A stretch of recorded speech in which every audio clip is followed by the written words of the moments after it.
Hi all, അസ്സലാമലൈക്കും. Welcome to Shahmas kitchen. ഞാൻ ഇവിടെ ഉണ്ടാക്കാൻ പോകുന്നത് ഒരു അടിപൊളി വാനില ഐസ്ക്രീമാണ്. ഇതെങ്ങനെയാണ് ഉണ്ടാക്കാമെന്ന് നമുക്ക് നോക്കാം കേട്ടോ. എല്ലാവരും ട്രൈ ചെയ്യണം, അടിപൊളി ടേസ്റ്റാണ് കേട്ടോ. പിന്നെ ചാനൽ ആരെങ്കിലും സബ്സ്ക്രൈബ് ചെയ്യാതെ കാണുന്നുണ്ടെങ്കിൽ ഒന്ന് സബ്സ്ക്രൈബ് ചെയ്യുക, ലൈക്ക് ഒന്ന് ചെയ്യുക കേട്ടോ. ഞാനിതിലിപ്പോൾ എടുക്കണത് 1 കപ്പ് പാലാണ് കേട്ടോ.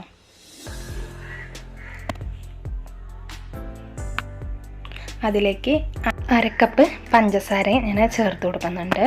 എന്നിട്ട് ഇത് നമ്മൾ ഗ്യാസിൽ വെച്ചിട്ട് നന്നായിട്ട് കുറുക്കിയെടുക്കുക കേട്ടോ. കുറുക്കിയെടുക്കുക പറഞ്ഞാൽ നമ്മൾ മിൽക്ക് മെയ്ഡ് പോലെ ആവാൻ പാടില്ല, പക്ഷെ കുറച്ച് അങ്ങോട്ട് വറ്റിക്കിട്ടണം കേട്ടോ. അധികം വെള്ളം പോലെ ഉണ്ടാകാൻ പാടില്ല, മിൽക്ക് മെയ്ഡ് പോലെ ആവാൻ പാടില്ല കേട്ടോ. അത് ശ്രദ്ധിക്കണം. നന്നായി തിളച്ചിട്ടുണ്ട്. ഇതിലേക്ക് ഞാൻ വാനില എസൻസ് 1 സ്പൂൺ ഒഴിക്കുകയാണ്. കൂടുതൽ ഒഴിക്കേണ്ട, കുത്തും കേട്ടോ, അത് കാരണമാണ്.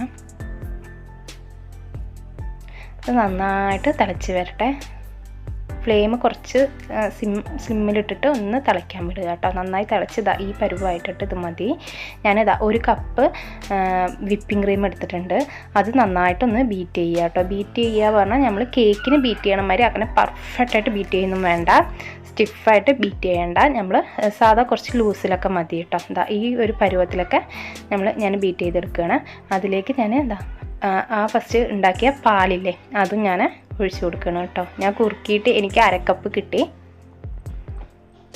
അത് ഞാൻ ഒന്ന് നന്നായിട്ട് അതിലേക്ക് ഇട്ടിട്ട് 3 ചേർത്തിട്ട് ഞാനതാ നന്നായിട്ട് ബീറ്റ് ചെയ്യണം കേട്ടോ. പെർഫെക്റ്റായിട്ട് ഒന്ന് ബഫായിട്ട് ബീറ്റ് ചെയ്യൊന്നും വേണ്ട.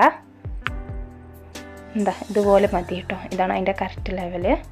ഇനി നമുക്കൊരു ഈ ഒരു ലെവൽ മതി. നമുക്ക് എയർ കണ്ടൻറ്റ് ബോക്സ് ഒന്ന് എടുത്തിട്ട് അതിൽ നമുക്ക് ഐസ്ക്രീമിൻ്റെ കൂട്ടിട്ട് കൊടുക്കുക കേട്ടോ. എന്നിട്ട് നന്നായിട്ടൊന്ന് ലെവലാക്കി കൊടുക്കുക. ലെവലാക്കിയിട്ട് നന്നായിട്ട് ഇതൊന്ന് ഒരു പ്ലാസ്റ്റിക് കവർ ഉണ്ടാവില്ലേ, അതെടുത്തിട്ട് അങ്ങനെ ഒന്ന് പൊതിഞ്ഞ് കൊടുക്കുക കേട്ടോ. എന്നിട്ട് നമുക്കിത് അടപ്പിട്ട് മൂടിയാൽ മതി.